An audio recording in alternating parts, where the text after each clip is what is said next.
Eu acho que o grande segredo hoje em dia, tipo, para quem quer fazer conteúdo de terror, não é só falar da galera, né, que veio antes, né? Não é só a gente falar do Jason, falar do Fred Krueger. A gente tem um movimento para a criação de histórias originais, não só do âmbito popular, mas também usando muitos elementos brasileiros. Existe um certo preconceito com o filme brasileiro, né, o cinema nacional. Quando a gente fala de terror em si, existe uma série de dificuldades. Por exemplo, é difícil você captar recursos para fazer um filme de terror, né? E a gente vive nessa coisa de amadorismo, porque a gente não consegue ir muito longe baseado no que a gente tem hoje de produção audiovisual no Brasil, né?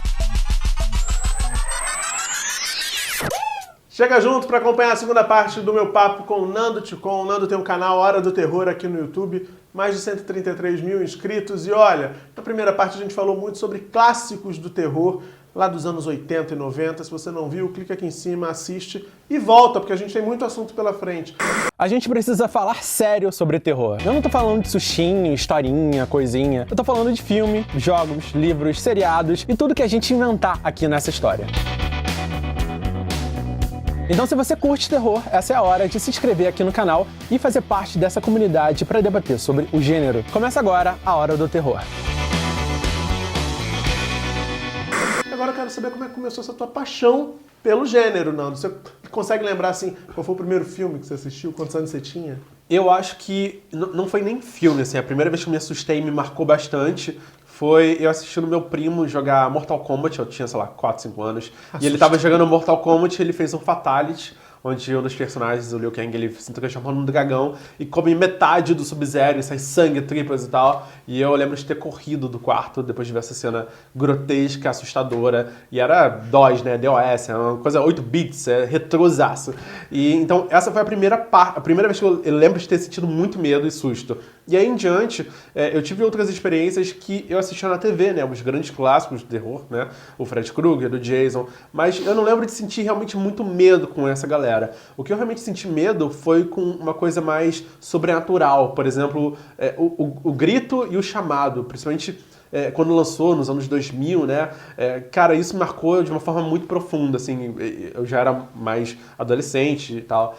E então isso foi quando me marcou. Cara, eu gosto muito disso. Eu gosto muito desse gênero. E ninguém tá falando sobre isso. Todo mundo tem medo, sabe? Os meus amigos não querem assistir comigo. E aí eu me sentia meio excluído, mas também eu encontrava outras pessoas que gostavam. Então isso virou meio que um nicho pra mim, né? Uma coisa que me conectava com outras pessoas que tinham um gosto comum.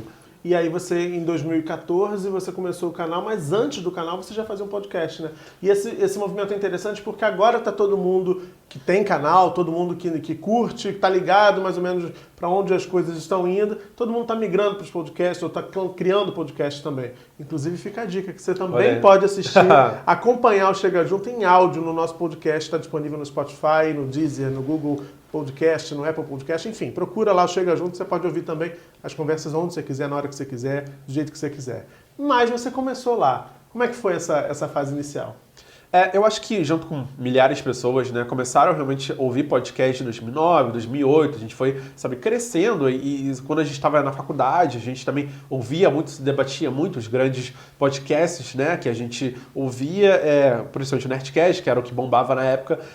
Então, a gente queria muito fazer parte daquilo, porque era uma forma de se expressar diferente de qualquer coisa. Era mais fácil de produzir do que um vídeo para o YouTube, né, a gente tinha um pouco mais de liberdade e também era um formato mais interessante do que o blog na época pra mim, porque eu podia acompanhar as pessoas onde elas fossem, né? Eu acho que essa é a grande vantagem do podcast. A pessoa discute enquanto tá lavando a louça, tá fazendo uma comida, tá na fila do banco, tá no ônibus, indo pro trabalho, voltando da escola. Então, esse era um formato que me acompanhava no dia a dia e eu falei, caramba, eu quero fazer isso, sabe? É uma forma muito legal que eu consumo bastante e eu acho que outras pessoas iam gostar bastante também.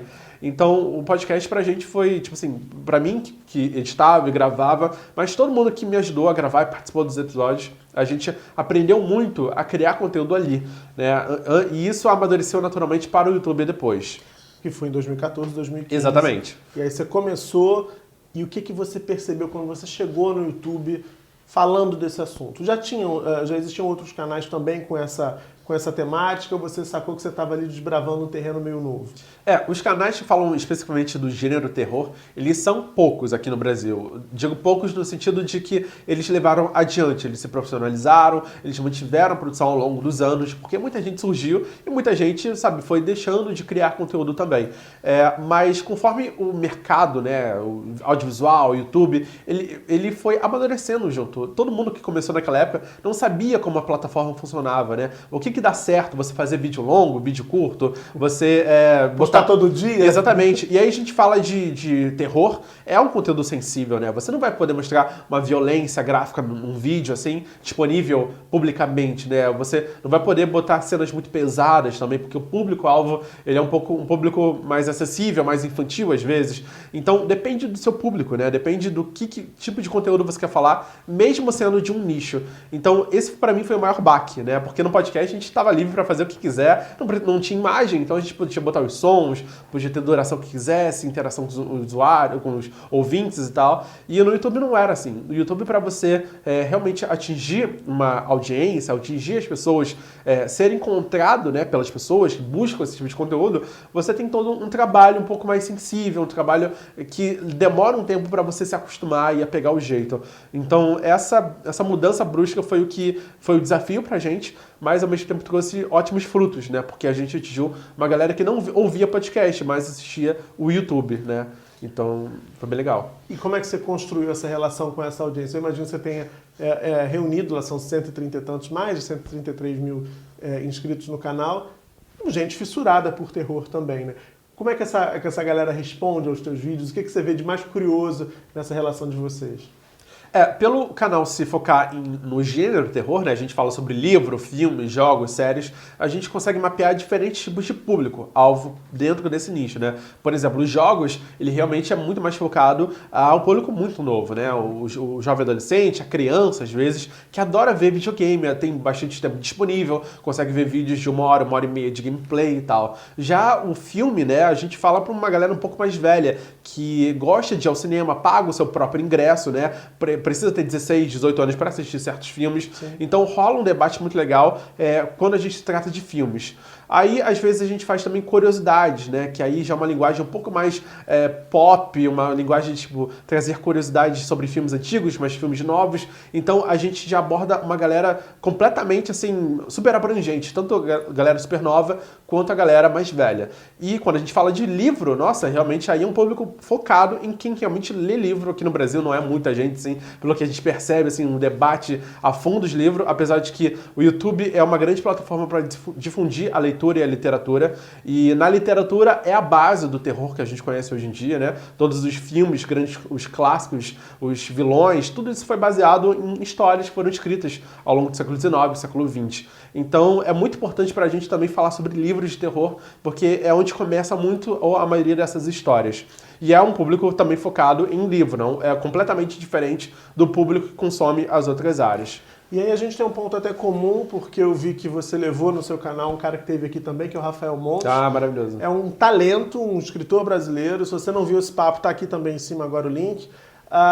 E o Rafael é um cara que está tá cruzando esse caminho, né? Ele escreve livros de muito sucesso, os livros estão quase todos, ou todos, se eu não estou enganado, já vendidos para adaptação cinematográfica, que a gente espera que saiam, porque os livros são muito bons e podem render filmes maravilhosos, né? E isso também gera uma possibilidade de renovação do gênero, né? Porque o Rafael, em cada livro, ele trabalha com terror de uma forma diferente, muito específica e sempre muito surpreendente, né?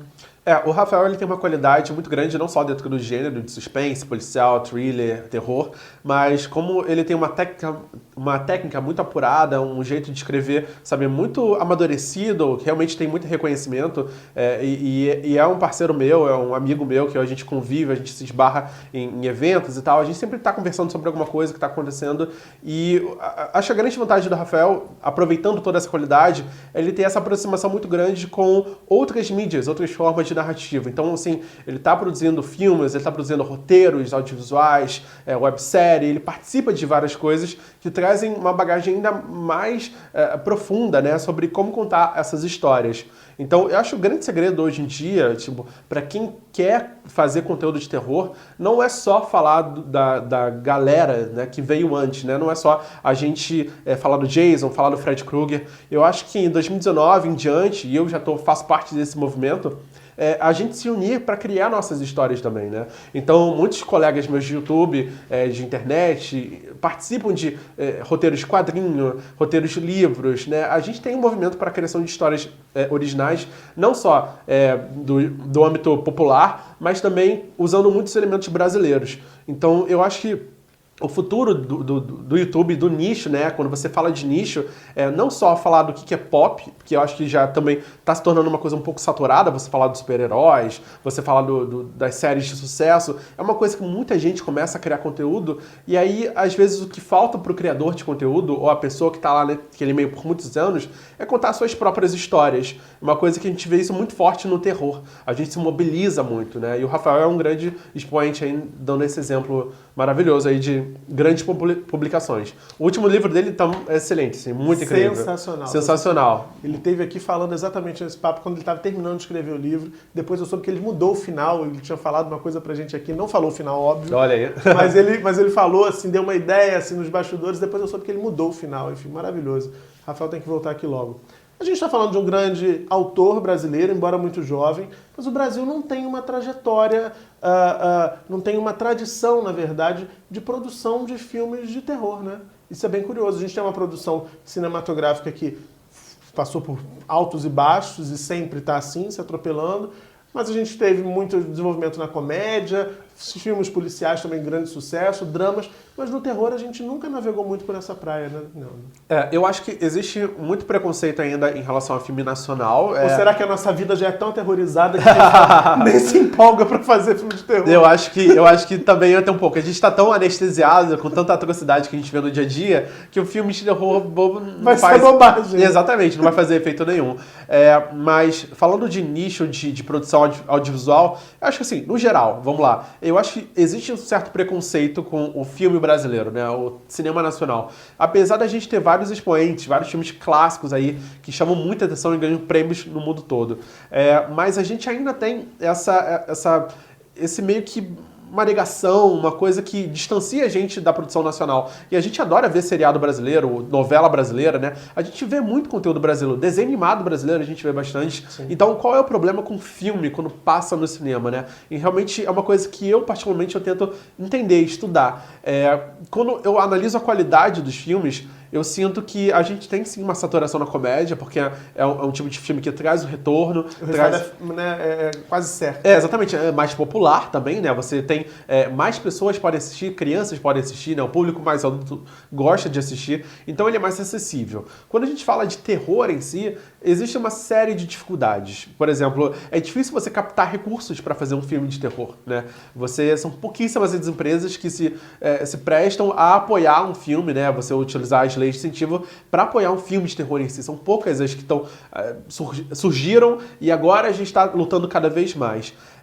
Mas é muito sensível e muito complicado, sabe? Eu vejo muitos filmes brasileiros fazendo um sucesso incrível lá fora, ganhando prêmios lá fora. O Rodrigo Aragão, que é um dos maiores diretores e produtores de filmes de terror longa aqui no Brasil, ele tem uma mostra no Japão, onde ele vai para o Japão mostrar os filmes dele para os japoneses, e é uma loucura, todo ano tem praticamente, sabe? Então lá fora, o Brasil faz muito sucesso, porque ele traz uma brasilidade, uma coisa muito única, que outros países não têm, né? Cada um tem suas particularidades. Então o cinema brasileiro, ele realmente luta, ele lida com muita burocracia, com muita política, né? E a gente vive nessa coisa de amadorismo, porque a gente não consegue ir muito longe baseado no que a gente tem hoje de produção audiovisual no Brasil, né? Amadurecer isso.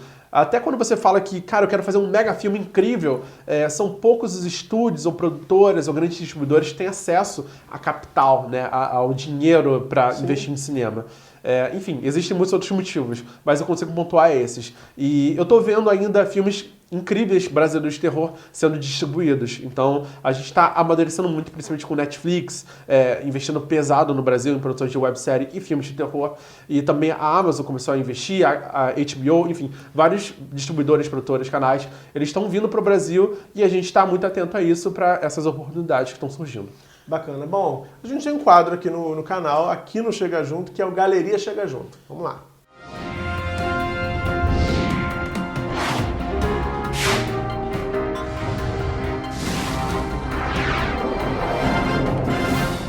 E como eu tenho um convidado especializado em terror, nós vamos falar de filmes de terror. O quadro funciona assim, Nando, eu te digo, a gente vai ver ali um cartaz de um filme de terror, e aí você vai me dar um adjetivo para esse filme e vai me explicar por que você está dando aquele adjetivo. Vamos lá pro primeiro. O Iluminado. É um clássico, né? Um clássico não só de filme, mas também do livro, né? A gente tem, assim, uma memória afetiva muito grande para quem leu o livro, né? A gente imaginava de uma forma e geralmente a pessoa faz o contrário, vê o filme primeiro, depois vai correndo ler o livro. O Iluminado, ele marcou muitas gerações, né? Porque ele tem símbolos, imagens e cenas muito marcantes que viraram meme, né? Por muito...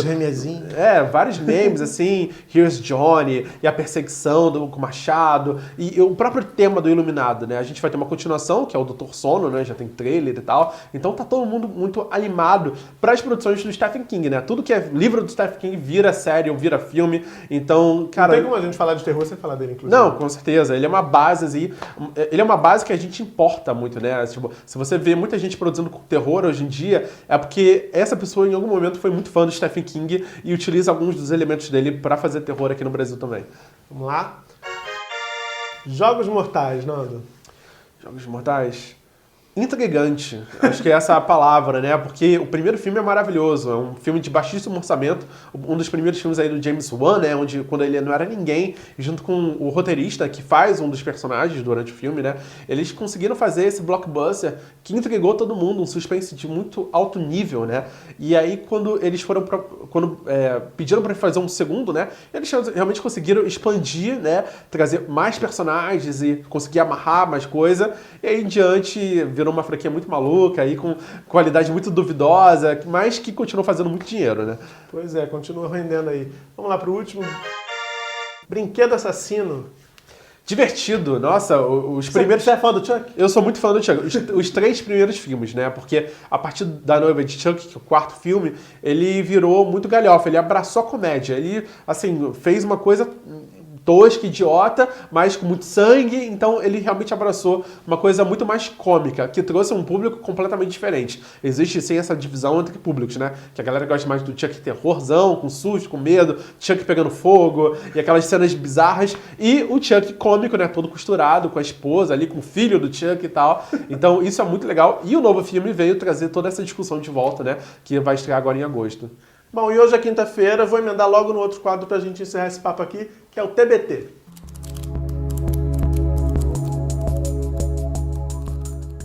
TBT funciona assim, Nando, vou te pedir uma lembrança, claro, né, como funciona nas redes sociais, mas a lembrança do maior susto, do maior medo, do maior pavor que uma cena de cinema foi capaz de provocar em você. Eu acho que Invocação do Mal tem algumas cenas muito perturbadoras, mas a que mais me marcou de verdade foi no filme A Profecia, que eu acho que não é um susto, não é um medo, não é um susto, é um medo. Assim, a gente fica em pânico, a gente fica apreensivo. Então, A Profecia é um filme que conta a história de um casal de americanos que cuida do anticristo, né? Uma criancinha que vai causar o fim do mundo. E tem toda a igreja católica, né? As pessoas tentando matar essa criança, que ele vai ser o anticristo falhando miseravelmente. Então, esse filme tem algumas cenas muito icônicas que me chocaram muito quando eu era muito pequeno. Então, uma cena até que eu comentei aqui nos bastidores antes era uma cena onde uma pessoa é decapitada por uma chapa de vidro, né? E quando a cabeça dela é cortada, a cabeça rola, como se fosse uma bola de futebol. E isso para uma criança, eu fiquei, tipo assim, transtornado por semanas, assim. Aquela imagem, apesar de saber que era um boneco, né? Aquilo me marcou de uma forma que eu nunca mais esqueci. Inclusive, eu tenho até uma tatuagem desse filme aqui no meu braço, porque foi o primeiro filme que, tipo, falou, cara, eu amo isso e eu quero ver mais disso, e é incrível. É muito louco a gente falar disso, né? Porque o Nando cresceu nos anos 90, né? Isso, 90. Eu nos anos 80, o Thiago também. E a gente é de uma época em que criança via esses filmes, gente. Era. Hoje em dia é quase impensável imaginar que uma família vai ver. Eu via com a minha mãe, imagina Exorcista. Exatamente. Hoje em dia é quase impensável imaginar que uma família vai ver com criança. Enfim, observe a classificação indicativa para não deixar as crianças traumatizadas.